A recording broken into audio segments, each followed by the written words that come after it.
Welcome to another edition of Unrendered. I'm Tony Regisford, and my guest is Dr. the Honorable Linton Lewis. He is the NDP Senator, and also not out as the party's chairman.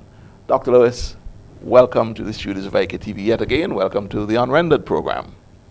Thank you so very much, Tony, and it's a pleasure to be here again.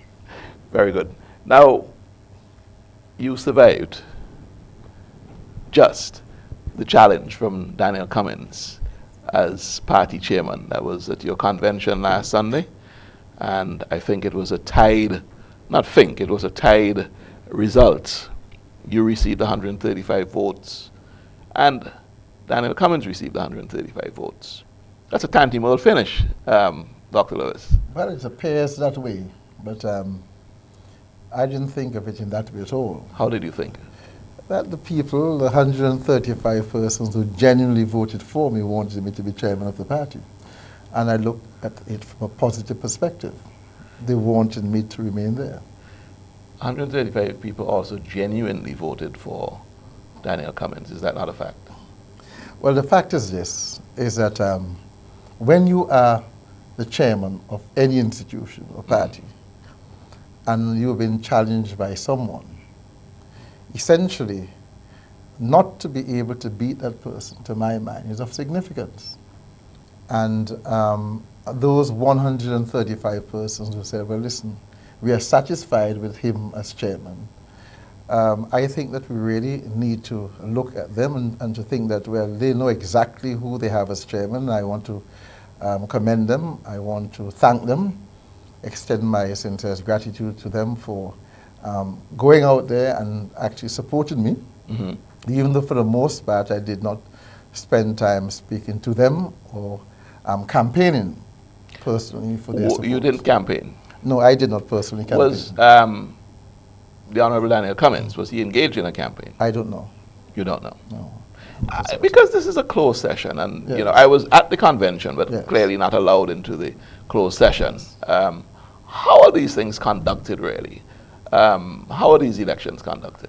Give me a sense. Well, usually what happens is someone assumes the position of the supervisor of the elections at the time. And in this case, Alan Cruikshank actually took that position, and their ballots that have been given to the persons who are eligible to vote.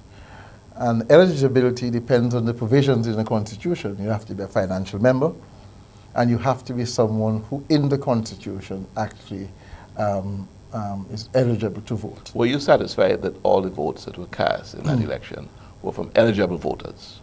I can't say I was dissatisfied with the process, but the fact is that the Constitution normally speaks. At one point in time, there was some uncertainty with respect to what ought to have been done, but at the end of the day, I was returned as chairman, and that, to my mind, is what is important at this time. Dr. Lewis, let me draw your attention to an article that's written in the newspaper, and that's this week's, yesterday's newspaper, Friday. It says, backward steps. The announcement of a tied vote between NDP MP Daniel Cummins and Dr. Linton Lewis, and the eventual return of Lewis as chairman of the party, is a backward move as far as the future of the party is concerned. If we look at the work of the chairman in the NDP, and also as president of the Silent Bar Association, mind you, and compare it with the work of Cummins in Parliament, and especially representing the party in a town hall meeting in New York, one has to wonder if the NDP delegates had their heads on when they voted. Does the future of the party stand a better chance with Cummins or Lewis? One also has to wonder why in his speech at the convention, he raised the spectre of Mitchell's attendance at the convention and went on to repeat and highlight it. Was it deliberate? Is this the action of a dedicated executive member of the party? I am very disappointed for Cummins, as the progress of the party is at stake. He goes on to talk about Vinette being re-elected as chairman. But yes, he or she, actually, he or she, because they've just signed NDP supporter. Now, clearly, we don't know who this person is, may not be an NDP supporter. And you wish me to respond to that? Well, it is actually laced with prejudice. It's rather interesting. I've had two successful presentations in New York. One some years ago on general issues, another one with respect to constitutional reform. I have been at the forefront, writing and speaking on the constitutional reform debate, giving my own views on how our constitution should be structured. Value-added tax, over 40,000 words alone in the newspaper, writing on the issue, educating people, my position as chairman of the party. Then you had in St. Vincent and the Grenadines a situation where people continue to speak about the effects of polarization, the effects of victimization. So one had to really sit down and try to find a socio-political system that will help to reduce those and to give effect to maximizing our productive sectors and actually maximizing our the number of persons employed. I came up with a system called a meritocracy and wrote extensively on that in the newspaper. So my views and my ideas out there. I'm going to take you up on that meritocracy a little further in the program. But clearly you're saying your views and ideas are out there. You're right. I wrote this for them to be criticized on a number of the major issues in St. Vincent. Anytime there's a major issue in St. Vincent, which would require my own involvement and contribution, I've done so in writing and on the radio, not just describing the issues, but making prescriptions as well. Are you saying that this is in contrast to Honorable Daniel Cummins? No, I'm saying it's in contrast to the writer who didn't put a name. I mean, if I were to write something of that nature, I would put my name there. So there for me that the person is trying to create mischief. What about the assertion that the person is making about you bringing up Mitchell's name and his attendance? There's nothing wrong in mentioning Sir James's name. He's a founder of the party. He was invited to the convention. A number of former members of parliament were coming in from time to time. And one wonders whether or not he's coming. Sometimes he makes a grand entrance. So one was wondering whether or not that grand entrance would be made, and to indicate to all and sundry that at least we are looking forward to his presence. I don't see anything mischievous about that. Now, there's a lot of mischief in trying to mention that I am trying to be mischievous. Well, there you are, but I was at the convention myself, and I remember you mentioning the Sir James attendance and hoping to see him. Well, after it was maybe fairly obvious that he wasn't coming. So no, you can't say that because I can see Marcus de Freitas came very, very late. But he was there for the main speaker, it was after Marcus de Freitas that was mentioned, because he was the last person to have turned up there. As a matter of fact, Montgomery, I think Monty was there, Monty Roberts was there as well, but he wasn't obvious. I wasn't told he was there, I did not see him. And so you find that those things happen. There's nothing wrong in mentioning Sir James's name. What is so wrong about that? I agree with you. I think the person is just saying your timing and the way you were repeating it. But it has nothing to do with mischief. Just think about it. The person is trying to be mischievous. What is wrong in mentioning Sir James's name? The last convention, he did not turn up. People had a lot to say about the fact that he did not turn up. The impression was given that he was not invited to the convention. Now, we are saying that we are looking forward. We recognize that he is a founder of the party. We look forward to his presence. We would have loved to have seen him there. We respect the fact that he's been able to take the party virtually on his own since 1975 to bring it to where it is now. We were speaking about the 37th annual convention. The party was in existence for 38 years. Who was responsible for that? Sir James. So why not? Why is there a problem calling his name? Why is there a problem indicating that he ought to have been there, or we're looking forward to his presence? Someone is creating mischief out of it. Dr. Lewis. Now, if his name wasn't mentioned at all, they would say we had an entire convention and no one mentioned his name. So I don't understand. You're damned if you do and you're damned if you don't. Well, it doesn't bother me. I know that there are always detractors, and so that doesn't bother me at all. What do you think about the challenge for your chairmanship at this time when the party is clearly saying that they expect an election anytime now? Yes. So you are in election mode. Your theme of your convention was, we're ready. Okay?